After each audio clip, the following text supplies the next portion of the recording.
Hi there. Okay, this is a topic, this little mini-sode is a topic that I think is super important. And I am sure you, like me, have gotten to a point, whether you're in business or something to do with your personal life, that you are bummed or frustrated or you're struggling, whatever it is. One piece of advice that a business mentor of mine, Jean Oliver, gave me was to do a look back and to realize where you are at this part of your journey.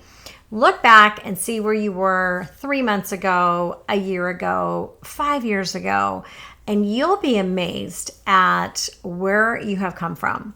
So I'll just give a few little examples in relation to my business. I remember when I started making art courses, and the first couple courses I sold were on different people's sites. And so I thought, hey, I can make some courses and I'm going to do it on my site. And so I didn't know anything. Like, I knew nothing, and I just started learning and figuring it out on the fly. But my expectations were always super, super high. And they still are high. And I think it's always good to have high expectations. But sometimes you don't come close. And this is an example of one where it didn't come close. And I created this course. I spent months making it, like just put my heart and soul into it. I loved it. I thought it was fantastic. I go to sell it. And here's the thing. I don't love selling things. I just don't like that. And it's something that I'm always learning. I'm always trying to figure out ways to do it where it doesn't feel like, but I thought I did an okay job selling it. I didn't at all. And I did not convert this class. I did not make a lot of sales. My mom and her friends, thank you very much, bought my classes, but it wasn't a success. So I had a meeting scheduled with Jean, and I came to the meeting pretty down and frustrated, and had a lot of imposter syndrome. Like, why am I even doing this? What am I even doing it for? No one's going to buy my classes. I'm not as good as blah, blah, blah. And she just really guided me and helped me along the way of just realizing that you have come far. And so if you're listening to this or you're watching on the video, just write yourself a little journal page and just think where you are today, where you were 3 months ago, where you were a year ago, and where you were 5 years ago. And when you start to see that, you are going to be amazed. You should be so proud of yourself. You should go celebrate your milestones. And then what's going to happen is the next time your expectations are super high, like mine, and you didn't reach that goal, you're going to remember this look back trick. It works every time. Another example is I used to compare myself to peers of mine who were doing markets or who were doing courses. And I would be like, why am I not selling as many classes as this person? Or why is everybody in that market booth and not in my market booth?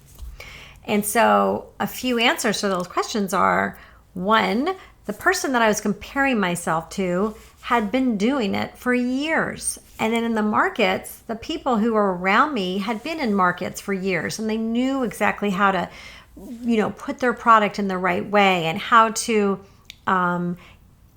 get people to come in, and knew what to say and how to sell their work. And so when you're on a journey, wherever you are, you're at the right spot. You just have some variables in there that could change your mindset of being frustrated to one of being proud. And then you can sort of use these little tricks to kind of switch your mindset around. It works for me all the time. I'm super excited that I learned it, and it's really helped me out in the last couple years.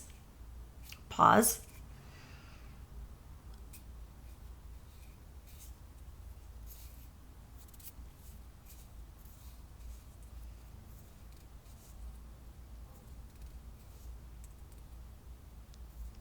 I'm trying to think if I have a story to relate to a hobby.